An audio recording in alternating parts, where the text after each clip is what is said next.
Les chiffres de la police l'affirment. À Béziers, la délinquance baisse depuis 5 ans, de 17% globalement et même de 25% pour la délinquance de voie publique. Et pourtant, la ville, considérée comme l'une des plus dangereuses de France il y a moins de 10 ans, n'arrive pas à se défaire de cette image qui lui colle toujours à la peau. Le sentiment d'insécurité grandit même pour une partie de la population dans certains secteurs.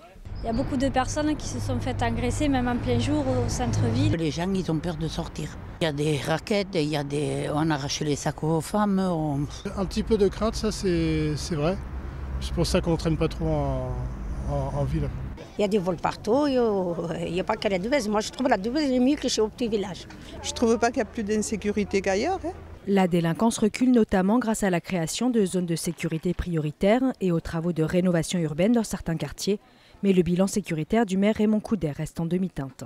Il n'est pas si mauvais, c'est plus un sentiment d'insécurité. Les gens disent avoir peur. Alors peut-être est-ce lié aussi au fait que le centre-ville s'est déserté et qu'on a toujours le sentiment que c'est dangereux. Un centre-ville déserté et qui s'est paupérisé. 33% des Biterrois vivent sous le seuil de pauvreté, 16,4% sont au chômage, ce qui peut engendrer des incivilités. Des jeunes qui sont dans l'inactivité, ça peut générer des regroupements, etc., etc. Et qui va générer effectivement un sentiment d'insécurité. Sentiment d'insécurité à ne pas confondre donc avec insécurité réelle, qui n'est pas plus importante à Béziers qu'ailleurs.